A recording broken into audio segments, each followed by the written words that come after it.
So after a 100% gain, AMC ends up crashing 38% in the span of one day. So from the top of 880 where we were to where we're at right now, we are looking at 38.62%. And the jump was 100%, I believe, 100.93%. And that all comes after the decision that the judge decided not to convert the shares to common stock. Let me go ahead and pull that up for you guys. AMC Entertainment Holdings plan to convert its AMC preferred equity units to common stock was blocked Friday when a judge rejected a settlement that would have allowed the deal to proceed. So before we jump into the details of AMC and what do I think is going to happen to it over the next week, I do want to jump into QQQ, which is the NASDAQ 100, and talk about that and talk about some of the key economic data that's going to be released this week. Mostly because I do believe that it's going to have an influence on the stock price of AMC, regardless of what's going on with the company itself. So as you guys remember last week when we talked about QQQ, we talked about us trending up to the upside. If you guys want, you guys can review the video from last Monday. We were talking about us trending up on this trend line right over here and then have it starting to see a sell-off as we go into the Fed rate hike, which is going to be this week, which is another thing that I do want to talk to you guys about. So let's go ahead, go on the 4-hour chart. That way you guys can see a little bit of a bigger picture. Last Monday, we talked about us trending along this resistance level, this resistance trend line, and then starting to see a sell-off going into the rate hike. What triggered this was really Netflix and Tesla's earnings that were released. A lot of earnings going to be released this week. So I do want you guys to be prepared with that. We'll go over that as well. But just to let you guys know kind of what triggered it, and that's what triggered it. Looking at the 4-hour chart, when we broke below this blue line, which is the exponential moving average, we've been holding below that ever since. And Monday opened up. We were pretty much choppy all day today, so we didn't see much movement. We saw a little bit of a drawdown in the morning and then a little bit of a push towards the end of the day. But regardless, we did not break above the exponential moving average. So that leads us to believe that our thesis has been correct so far and will continue to be correct going into the rate hike, which is on Wednesday. So let's go ahead and break down kind of where we're at on the technical chart of QQQ. What happened today was we actually had a rebalancing of QQQ. So if you guys aren't aware of that, go ahead and check that out. It's really easy to find. In essence, they just restructured how much weight each of their holdings is holding. So that's pretty much what happened. And so that, I guess, didn't really help. The market's still adjusting to that. And as you guys can see, if we look at SPY, which is SPY, the S&P 500, we actually saw a little bit of a push up to the upside while QQQ was actually pretty much standstill all day. And usually they correlate pretty well. So we are at all-time highs here on SPY. We're a little sold off on QQQ. We'll talk about QQQ first and kind of see where things are at with that. But kind of going into a little more depth with what QQQ is at, where QQQ is at, we are extremely oversold. And so normally this would be a very good opportunity. And so we are considering it, we are looking at it, but we also don't want to forget about the fact that the rate hikes are on Wednesday, right? So ideally what you want to do is trade very cautiously, but going into the rate hike, I do anticipate we're going to see a little more pullback, I would say, before we see a push up, especially when rate hikes are announced. The market could react in various different ways. So I wouldn't suggest holding through the rate hike and just reacting when the market begins to react. So what I do anticipate we're going to see is potentially a sell-off down to this 370, 372 zone. This general area has been acting as support previously and resistance. We saw resistance right over here. We saw resistance right over here. And we're currently at this same resistance, but now it's acting as a potential support. So I do anticipate going into the rate hike, pricing in that rate hike, we might see that pull back to this support level. And then depending on how those rate hikes I guess, how the market reacts to the rate hikes. We're going to either see a bounce here and a reversal to the upside, or we're going to see a break through the support level and a push down to lower lows. And that's for QQQ. SPY might react differently now that QQQ has been rebalanced, but that's just the two scenarios. In essence, what we're doing is we're watching the exponential moving average, which is this blue line on the 4-hour chart, and we're waiting for either a break above that or a hold below it. As long as we're holding below it, we're going to be trading SQQQ. If we break above it, that means the market's going to begin to push up and recover. So we're going to jump into TQQQ and capitalize on the move to the upside. So that's our game plan. Looking at the RSI and the MACD, again, this is still fairly relative considering that we have rate hikes coming up. So it's, while normally this would seem like a great opportunity, I personally would suggest, and what I'm doing is waiting for those rate hikes to kick in, for them to be announced, and then acting with the market, reacting with the market, right? I don't want to try to predict the market just because of what I think is going to happen or what the technicals are telling me. In a situation like this, I'd rather see the announcement happen. I'd rather see the market react and then catch that move as the market's reacting. But that being said, from a technical standpoint, we are extremely oversold, not extremely oversold, but we're more so on the oversold side than the overbought side. We do still have some room to run to the downside before we become extremely oversold, which would be under that 30 mark. But the MACD is beginning to converge to the upside. So once we get that indication of a move to the upside, once the market bounces, once we potentially see that support at that 370, 372 zone, then I'll consider going into TQQQ. And again, I want to see that break above this blue line, which is the exponential moving average, and that will give me confirmation. If that doesn't happen, I'll stick with my thesis, the short thesis that we announced last week. And we're just going to continue to ride this down until we start seeing a reversal. Then we're going to flip to TQQQ. As of right now, we're sticking to SQQQ until all of those things come together and until that rate hike. I will be exiting my position right before the rate hike is announced because I don't want to get trapped in either direction. So I'll exit then, and then I'll re-enter once the market's going to react to that announcement. Speaking of the rate hike, let's go ahead and clear this and jump into what the expectations are for the rate hike. So expectations for the rate hike are sitting at 98.3% that we're going to see a 25 basis point rate hike, 1.7% that we're going to see a 50 basis point rate hike. I highly doubt that we're going to see 50% or 50 basis points. I think 25 is the most reasonable one to expect. And obviously there's a 98.3% chance that we're going to see it. But regardless, we will see a rate hike this Wednesday, so be prepared. And so the reason I kind of wanted to talk about this before we talked about AMC is because this may have an impact on the share price of AMC. If the market reacts negatively, the share price of AMC will probably drop as well. So just keep that in mind. Going into economic data that's being released today, we didn't have anything too crazy. We had the S&P Global U.S. Services PMI. That came in at 52.4. 54 was expected, and the previous was 54.4. So that came in a little bit lower than what was expected. Tuesday, what we have is the CB Consumer Conference for the month of July. So that's going to be released on Tuesday at 7 a.m. Pacific time. Wednesday is going to be the big day. We have building permits being released at 5 a.m. We also have crude oil inventories being released. We have the FOMC statement, the Fed interest rate decision, and the FOMC press conference. That video of the press conference and the questions Q&A with Jerome Powell will be posted on Friday. So make sure to subscribe if you guys aren't subscribed. That way you guys can make sure to watch that and see what he says as far as expectations for another rate hike, because he did talk about two potential rate hikes this year. This is going to be the first one. And so at this press conference, we're really going to probably get an idea of if we're going to see another rate hike or not.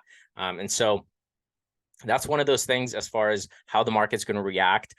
If this is the last one, the market might react positively because, they're expecting that the Fed's going to raise rates 2 more times. But if it's only 1 more time, then we're pretty much done with this interest rate hikes session that we've been having over the last, 2 years.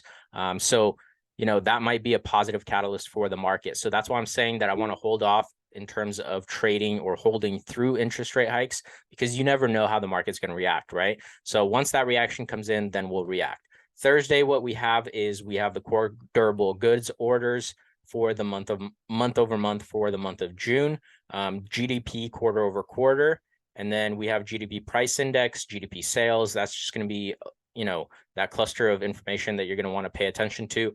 Initial jobless claims, continuing jobless claims, pending home sales. That's pretty much it for Thursday. And then Friday, we do have core PCE price index month over month for the month of June.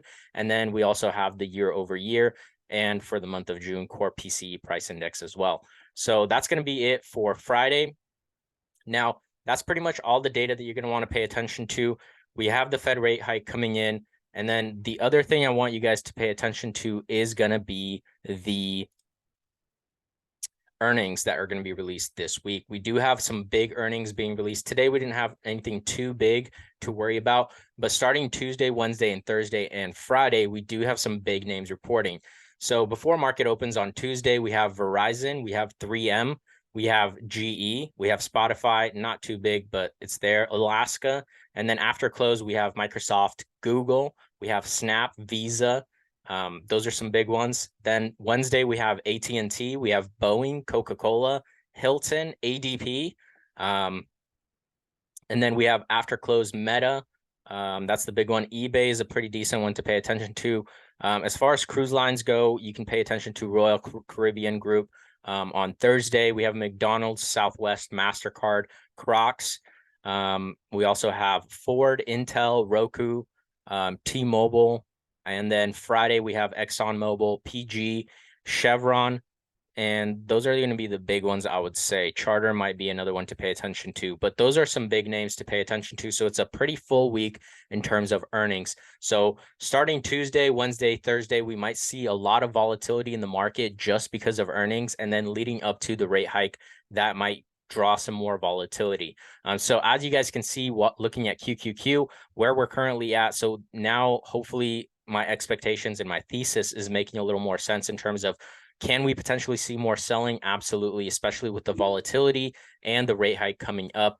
With the rebalance, we've kind of seen that today. I think tomorrow we're going to see a lot more action in QQQ, whether it's going to be to the upside or to the downside. Again, we're just paying attention to this blue line, this break above or below on the 4 hour. And then once we see that break, we're going to jump into smaller timeframes and trade the same blue line, but on smaller timeframes. So that's kind of the game plan here with QQQ. In terms of SPY, it's a very similar setup in terms of being oversold. Not extremely oversold, not as oversold as QQQ is, but we are still oversold. So I do want you guys to keep that in mind. We are on the MACD converging to the upside here, potentially seeing a break. If we do see this break, this was a previous resistance right up here at that 356 zone. If we break above that, that next level to the upside is going to be that 460 to 462 zone right up here. However, if we don't break above it and the market does react negatively to the Fed rate hike, to some of the earnings that are going to be released, we have the potential of seeing some selling pressure happen. That first level to the downside is going to be that 450 zone.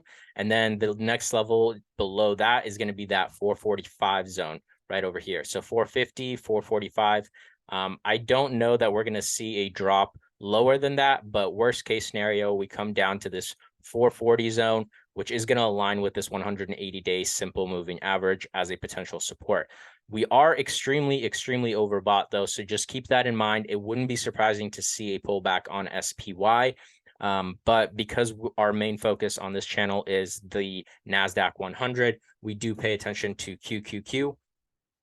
And so either way, both of these will react negatively if the overall market's reacting negatively to the rate hike. So just keep that in mind. That's the game plan. Both scenarios, we're using the exponential moving average for entries and exits. Our game plan is to hold our short thesis right now until we see that break above the EMA. If we don't see that break, we're going to continue to hold. If we do break above that EMA, we're going to flip to the long thesis, which is going to be going into the rate hike. Again, we're not holding through the rate hike. Once the rate hike happens, we're going to react to the reaction that the market is having and catch that move. So that's just a quick brief overview of kind of the overall market, what we talked about last week, the fact that we did end up seeing panning out what we talked about. We said the market was going to sell off going into next week, which is this week, going into the rate hike week. And that's exactly what we saw. Now the question is, are we going to continue to see that sell off or not? And now you guys know kind of what our game plan is with that.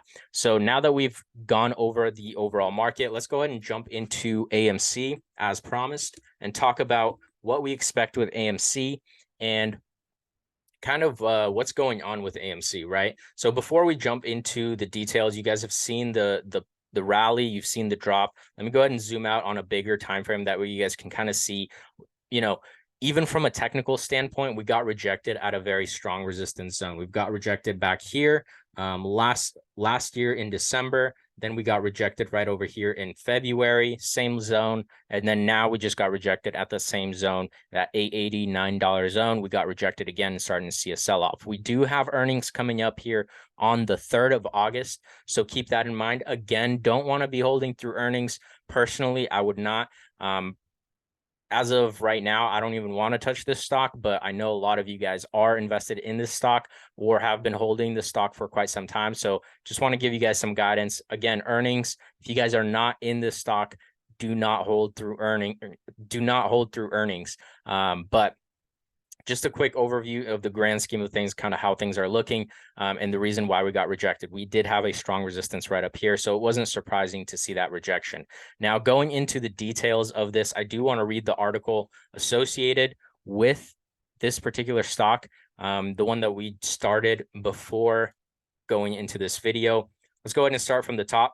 The issue of cash looms large for the theater chain once again. So in essence, their goal with this conversion was supposed to be to raise capital so that they can pay their debts, and so that they can basically stay in business. As of right now, because this was denied, I don't see this stock doing too hot. And a lot of people that are hoping that this is going to see a squeeze. First of all, I don't think that we're going to see a squeeze the same size that we saw the first time around. It's very rare to see a stock squeeze multiple times, especially that big. So if you think that this is going to go to 100, I mean, I really hope for your sake it does. But in my experience, in my opinion, I don't think it does. You let me know what your thoughts are in the comments. If it does, if it doesn't, why you think it will, why you think it won't. But I do want to go into this article and give you guys a brief overview of kind of what's happening and the overall situation. AMC Entertainment Holdings Inc.'s plan to convert its AMC preferred equity units to common stock was blocked Friday when a judge rejected a settlement that would have allowed the deal to proceed. The stock conversion plan was part of the movie theater chain and meme stock darling's ongoing battle to eliminate debt. In response to the court ruling, AMC CEO Adam Aron said Sunday that the company has submitted a revised proposal for the APE conversion plan. Specific details of that revised proposal have not yet been revealed. The proposal was rejected by Delaware Vice Chancellor Morgan Zern would have provided AMC common shareholders with shares worth roughly $130 million. Wedbush analyst Alicia Reese said she denied the proposal in essence because it would deny the preferred shareholders the ability to file any separate claims against AMC.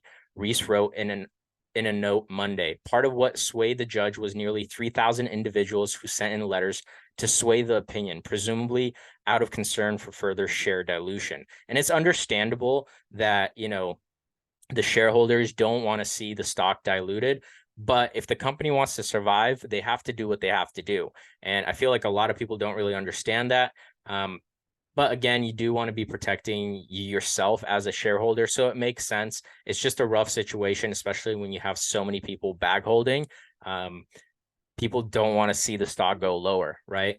But oftentimes things have to get worse before they get better if they want things to get better. But we'll read a little further, and you guys are going to kind of understand the fact that, you know, AMC doesn't really have a choice if they do want to stay in business. So that's kind of the situation. And it's exciting that the stock spiked, but is it going to stay at that level? I personally don't think so, just because of the current situation that they're dealing with in terms of their debt. So AMC stock skyrocketed on revised stock conversion settlement plan after Friday's surprise court setback. So now AMC, rather than basking in the glow of blockbuster opening weekend for Barbie and Oppenheimer, now finds itself focused on fresh set of challenges. AMC is instead concerned with its cash requirements, Ape shares falling, and the writers and actors strikes persisting, Reese wrote. What may not be clear to AMC shareholders is that if the company is unable to convert Ape shares, AMC will be forced to issue significantly more Ape shares to cover its upcoming cash requirements. This will result in significantly more dilution for the company's overall outstanding share count. As of March 31st, AMC's cash position was $495.6 million, down from $631.5 million in the same period last year. In his open letter to shareholders Sunday, Aaron said that if the company is unable to raise equity capital, the risk materially increases of AMC conceivably running out of cash in 2024 or 2025, or of AMC being unable to satisfactorily refinance and stretch out the maturity of some of our debt, which is required of us beginning as early as 2024. So if they don't figure this out by 2024, AMC is going to probably go bust. I'm just saying, from what I'm seeing, from what I'm reading, and if this doesn't really work out for them, even if it does, what are the odds that, AMC is going to squeeze back to 100? So just keep that in mind. Let's keep a level-headed perspective on this, right? And again, we do have rate hikes coming up. Debt's going to become more expensive. Earnings, if the overall markets are going to be reacting negatively, it's probably going to put some pressure on AMC as well. So just keep that in mind, guys. Shares of AMC rose 23.6% Monday, while Apes fell 1.9%. Its bonds are among top gainers in high yield today, according to bond data solution company BondSlyQ. Wedbush's Reese said she expects continued volatility in both AMC and Ape shares while the judge considers AMC's modifications. In the meantime, we think AMC will wait as long as possible before issuing Ape shares at such a significant discount to AMC shares. And while Adam Aaron attempts to persuade his shareholders to act in the best interest of AMC, she wrote, if the modification is approved, AMC would be able to proceed with its proposal, which were passed by nearly 90% at its special meeting of shareholders in March. If that occurs, AMC's 518 million shares outstanding would reverse split 10-1 to 52 million AMC common shares outstanding, Reese added. Of AMC's 930 million Ape shares outstanding, 93 million would convert to AMC common shares, resulting in 145 million total shares outstanding as of the effective date of conversion, when Ape shares would no longer trade.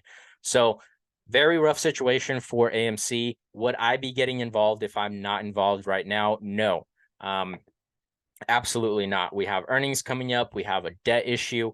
We saw that hype spike. A lot of people got excited about it, but this is not very sustainable for the price to stay at this level, especially with everything that's going on.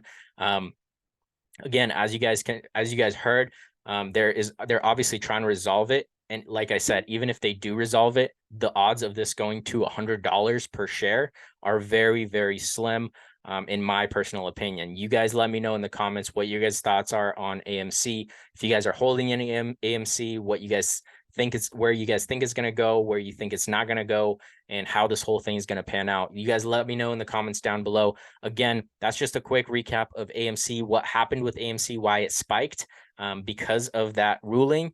But now, because of that ruling, they're still dealing with a debt issue that they are trying to figure out, and the stock is obviously crashing. And I do think so the levels that we're going to see coming down, it's probably going to be back down to that 428 zone to $4. If we do start seeing a spike whatsoever, the level to the upside would be that previous resistance, that $9 zone, $8.80 to $9. That'd be another move to the upside. If we see a push to the upside, that's where we're finding resistance.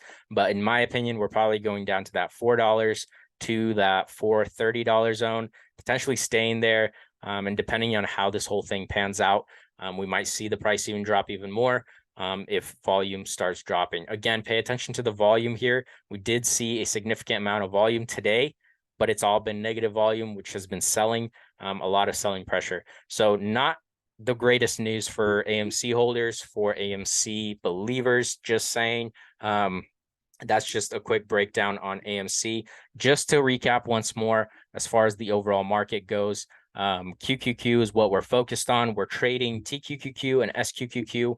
If you guys do want to trade something other than AMC, this would be what you would want to pay attention to. It's a lot easier to predict. It's a lot easier to keep up with, and it's not as volatile as AMC, right? And I guarantee you that it's not going to be going to $100, and this is just going to be steady flowing instead of steady flowing to the downside.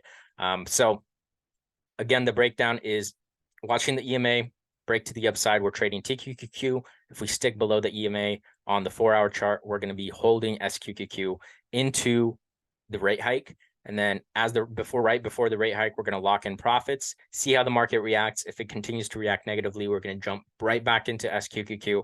If the market starts reacting positively, we're going to jump into TQQQ.